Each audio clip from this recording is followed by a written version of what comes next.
Assalamualaikum warahmatullahi wabarakatuh.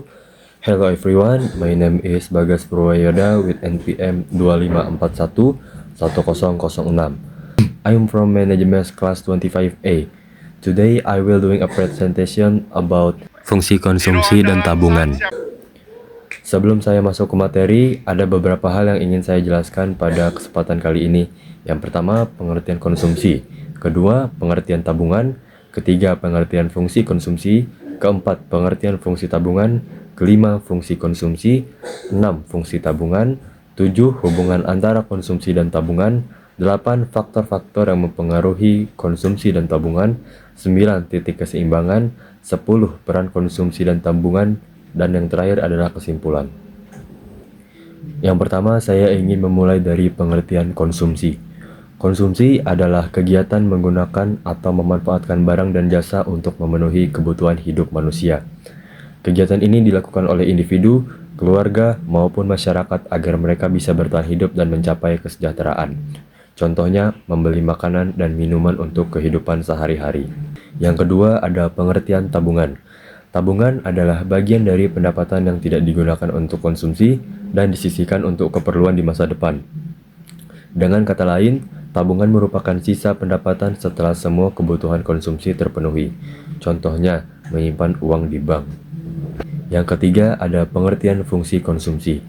Dalam arti umum, pengertian fungsi konsumsi adalah menjelaskan hubungan antara pendapatan masyarakat dengan jumlah barang dan jasa yang dikonsumsi.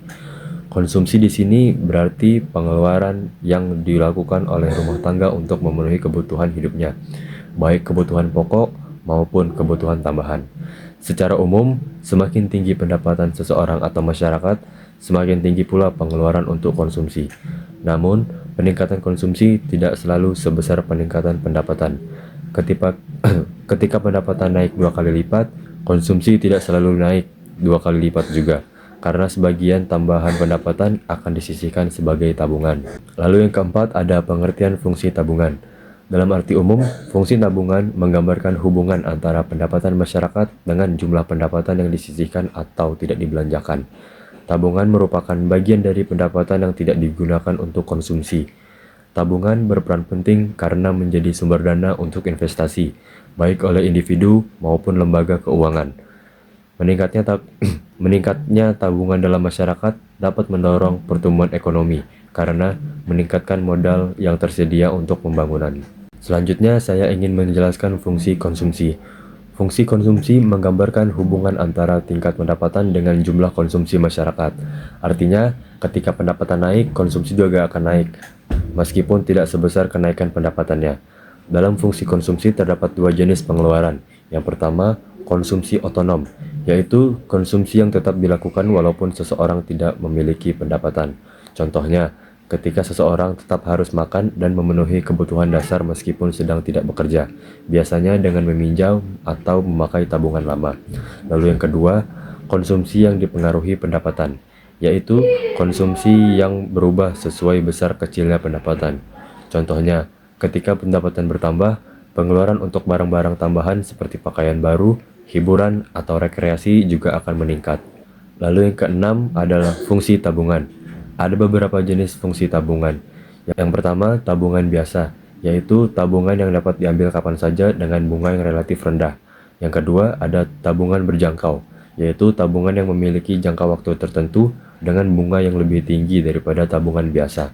Lalu yang ketiga, tabungan pendidikan, yaitu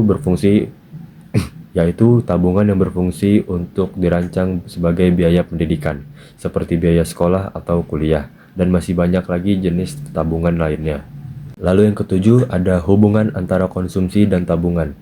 Hubungan antara konsumsi dan tabungan sangat erat karena keduanya berasal dari pendapatan yang diterima seseorang. Setiap orang akan membagi pendapatannya menjadi 2 bagian. Sebagian untuk konsumsi, yaitu memenuhi kebutuhan hidup, dan sebagian lagi untuk tabungan, yaitu yang akan disimpan untuk masa depan. Hubungan ini bersifat berlawanan arah. Jika seseorang meningkatkan konsumsi, maka tabungannya akan berkurang. Sebaliknya, jika ia memperbanyak tabungan, berarti konsumsi yang dilakukan akan berkurang. Contohnya, ketika pendapatan seseorang naik, konsumsi memang meningkat, tetapi tidak sebesar kenaikan pendapatan itu sendiri. Sisa dari pendapatan itulah yang menjadi tabungan. Jadi, keseimbangan antara konsumsi dan tabungan sangat penting agar seseorang dapat memenuhi kebutuhan hidup saat ini sekaligus menyiapkan keamanan di finansial di masa depan. Lalu yang kedelapan adalah faktor-faktor yang mempengaruhi konsumsi dan tabungan. Yang pertama, pendapatan. Pendapatan merupakan faktor utama. Semakin tinggi pendapatan, semakin besar pula kemampuan orang untuk mengkonsumsi dan menabung. Yang kedua, tingkat bunga. Bunga yang tinggi mendorong orang untuk menabung karena imbalannya menarik. Sebaliknya, bunga rendah mendorong mengkonsumsi karena menabung menjadi kurang menguntungkan. Ketiga, harapan masa depan. Jika seseorang merasa masa depan akan cerah dan stabil, mereka akan lebih berani mengkonsumsi sekarang. Namun jika masa depan tidak pasti, orang cenderung menabung lebih banyak untuk berjaga-jaga. Yang keempat, kekayaan dan aset. Orang yang memiliki kekayaan besar biasanya sudah memiliki cadangan finansial, sehingga lebih bebas menentukan antara konsumsi dan tabungan. Kelima, struktur pajak dan kebijakan pemerintah. Kebijakan pemerintah seperti pajak penghasilan, subsidi, dan program bantuan sosial akan mempengaruhi jumlah pendapatan bersih dan pada akhirnya mempengaruhi pola konsumsi dan tabungan. Yang keenam, budaya dan kebiasaan. Budaya